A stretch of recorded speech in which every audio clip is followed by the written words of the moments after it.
Film की शुरुआत में हमें दिखाया जाता है कि करीब 30 साल की एक टीचर जिसका नाम लाना है, शांति से बच्चों को जर्मन भाषा सिखा रही होती है। लाना क्लास में एक टेस्ट रखती है और सभी स्टूडेंट्स को टेस्ट पेपर बांटकर अपनी कुर्सी पर जाकर बैठ जाती है। तभी लाना देखती है कि क्लास में बैठा एक लड़का उसे लगातार घूर रहा है। लाना उसे नजरअंदाज करके अपना काम करने लगती है, लेकिन वो लड़का फिर भी उसे घूरता रहता है। ये देखकर लाना उसे गुस्से से देखती है और फिर से उसे इग्नोर करके अपने काम में बिजी हो जाती है। बाद में जब लाना अपनी बेटी को दूसरे स्कूल से पिक करती है तो वो देखती है कि वही स्टूडेंट अपने कुत्ते के साथ बाहर घूम रहा होता है। लाना उसे देखते ही रहती है, तभी उसकी बेटी उसे घर चलने को कहती है। ये सुनकर लाना खुद को संभालती है और उस लड़के को देखते हुए अपनी गाड़ी लेकर घर चली जाती है। अगले दिन क्लास में एक लड़का सबके सामने स्पीच दे रहा होता है और पीछे बैठी दो लड़कियां अपने फोन में कुछ देखकर हंस रही होती हैं। तभी लाना उन लड़कियों से उनके फोन ले लेती हैं, जिस पर एक लड़की लाना को गाली देने लगती है। लाना ये सुन लेती है और जब उससे पूछती है कि उसने क्या कहा, तो वो लड़की दोबारा लाना को गाली दे देती है। लाना उस लड़की को क्लास से बाहर निकाल देती है। तभी लाना का ध्यान उस लड़के पर जाता है जो अभी भी उसे घूर रहा होता है। लंच ब्रेक में लाना देखती है कि वही लड़का उस लड़की से बदतमीजी कर रहा है जिसने लाना को गाली दी थी। वो लड़की का बैग फेंक देता है और उसकी साइकिल उठाकर फेंक देता है। लाना को लगता है कि ये लड़का उस लड़की को मेरे साथ की गई बदतमीजी की वजह से परेशान कर रहा है। इसके बाद लाना एक दूसरी टीचर से उस लड़के के बारे में बात करती है और कहती है कि वो लड़का अजीब तरह से बर्ताव करता है। तब वो टीचर बताती है कि उस लड़के का नाम बेनी है और मुझे नहीं लगता कि उसमें कोई समस्या है, वो एक नॉर्मल स्टूडेंट है। छुट्टी के बाद लाना बेनी को बात करने के लिए क्लासरूम में ले जाती है, जो पूरी तरह खाली होता है। लाना बेनी से कहती है कि तुम इस स्कूल में नए हो, बताओ तुम्हें ये स्कूल कैसा लगा। बेनी कहता है कि सब ठीक ठाक है। लाना पूछती है कि तुम बाकी स्टूडेंट से मिलते जुलते क्यों नहीं हो। इस पर बेनी लाना से सीधा पूछता है कि तुम्हें आखिर चाहिए क्या। ये सवाल सुनकर लाना पूरी तरह चौंक जाती है और उसके पास कोई जवाब नहीं होता। लाना बेनी के पास जाकर बैठ जाती है और उसकी जांघ पर हाथ रखकर कहती है कि मुझे तुम्हारी चिंता है। बेनी फिर से पूछता है कि तुम्हें मुझसे आखिर चाहिए क्या। लाना कहती है कि तुम मुझे गलत समझ रहे हो, मैं एक टीचर के तौर पर तुम्हारी मदद करना चाहती हूँ। बेनी हंसने लगता है और फिर से वही सवाल दोहराता है। जब लाना को लगता है कि वो बेनी को समझा नहीं पा रही है, तो वो वहां से उठकर चली जाती है। अगले दिन छुट्टी के बाद क्लासरूम के सारे स्टूडेंट्स चले जाते हैं और लाना भी अपना बैग पैक करने लगती है। जब लाना बाहर जाने लगती है तो वो देखती है कि बेनी का बैग क्लासरूम में ही पड़ा है। लाना उस बैग को उठाती है, इधर उधर देखकर उसे खोल लेती है।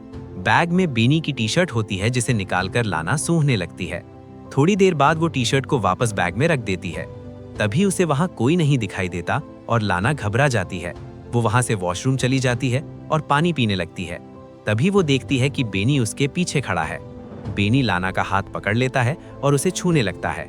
लाना बेनी की तरफ आकर्षित हो चुकी होती है, जिस वजह से वो विरोध नहीं कर पाती। जब बेनी लाना को जबरदस्ती किस करने लगता है तो लाना को थोड़ा होश आता है और वो उसे रोक देती है। लाना बेनी से कहती है कि ये सब ठीक नहीं है और ये दोबारा नहीं होना चाहिए।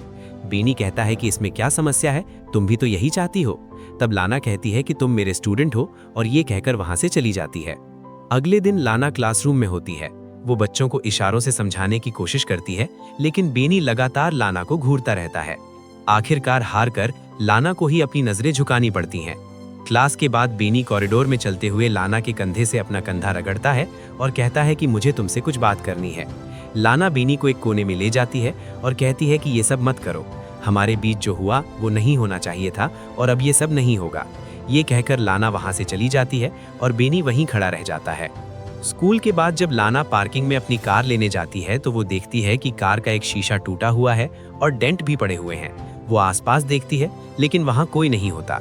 अगले दिन लाना सभी स्टूडेंट्स को एक टेस्ट पेपर देती है। कुछ स्टूडेंट्स उस टॉपिक से जुड़े सवाल पूछते हैं।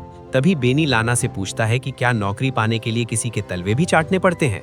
ये सुनकर क्लास के सारे स्टूडेंट्स हंसने लगते हैं। क्लास का माहौल खराब होते देखकर लाना बेनी का बैग उठाकर क्लासरूम से बाहर फेंक देती है और उसे बाहर जाने को कहती है। बेनी को लाना की बात से कोई फर्क नहीं पड़ता और वो लाना को घूरता रहता है। आखिर में लाना ही क्लासरूम छोड़कर बाहर चली जाती है। अगले दिन लाना घर पर अपनी बेटी को पढ़ा रही होती है, तभी फोन की घंटी बजती है। लाना फोन उठाती है, लेकिन सामने से कोई कुछ नहीं बोलता। वो फोन रख देती है। जैसे ही वो फिर से अपनी बेटी को पढ़ाने लगती है, फोन दोबारा बजता है। तब लाना समझ जाती है कि ये सब बेनी कर रहा है। वो बहुत डर जाती है और फोन का रिसीवर नीचे रख देती है। जब लाना स्कूल जाती है तो वो क्लासरूम के बाहर से देखती है कि बेनी अंदर बैठा है। उसे देखकर लाना घबरा जाती है और डर की वजह से क्लासरूम में नहीं जा पाती। वो स्कूल से छुट्टी ले लेती है और अपनी बेटी और पति के साथ समय बिताने लगती है। एक दिन लाना एक आर्ट गैलरी चली जाती है। वहाँ बहुत कम लोग होते हैं। लाना एक पेंटिंग देख रही होती है, तभी उसे लगता है कि बेनी उसके पीछे खड़ा है। जब वो मुड़कर देखती है तो बेनी सच में उसके पीछे होता है। उसे देखकर लाना डर जाती है और वहां से जाने लगती है। बेनी उसके पीछे पीछे चलने लगता है। लाना इतना डर चुकी होती है कि वो उसका सामना भी नहीं कर पाती। वो तेजी से लिफ्ट की ओर बढ़ती है और लिफ्ट खुलते ही अंदर चली जाती है, लेकिन दरवाजा बंद होने से पहले ही बेनी भी लिफ्ट में घुस जाता है। लिफ्ट खुली होने के बाद भी लाना बाहर भागने की कोशिश नहीं करती। बेनी को देखकर वो फिर से उसकी ओर आकर्षित होने लगती है। बेनी लाना से कहता है कि आई मिस यू और उसके चेहरे पर उंगली फेरता है। लाना बिल्कुल भी विरोध नहीं कर पाती। वो बेनी को किस करने लगती है, लेकिन बेनी उसे पीछे धकेल देता है। लाना कुछ समझ नहीं पाती। इसके बाद दोनों लिफ्ट में ही करीब आ जाते हैं। अब लाना की जिंदगी में बहुत उथल-पुथल चल रही होती है।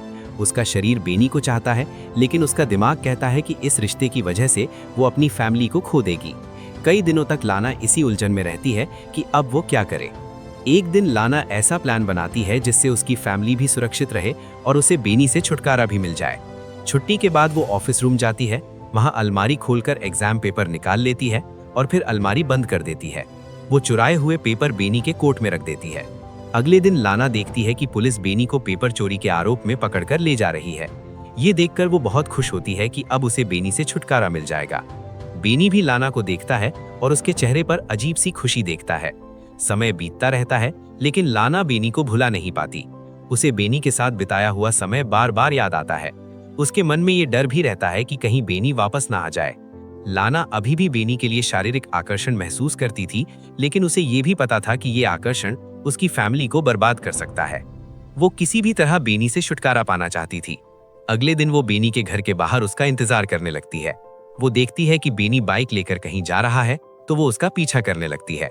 दोनों एक सुनसान सड़क पर पहुंच जाते हैं, जहां ना कोई इंसान होता है और ना ही कोई सीसीटीवी कैमरा। मौका मिलते ही लाना बेनी की बाइक को टक्कर मार देती है, जिससे बेनी की वहीं मौत हो जाती है। लाना बहुत डर जाती है। लाना का ये डर कि बेनी उसकी फैमिली के लिए खतरा था या झूठ, ये तो कोई नहीं बता सकता, लेकिन उसके डर की वजह से बेनी ने अपनी जान जरूर गंवा दी। अगर आपको वीडियो अच्छी लगी हो तो वीडियो को लाइक, शेयर और कमेंट जरूर करें और हमारे चैनल को जरूर सब्सक्राइब करें।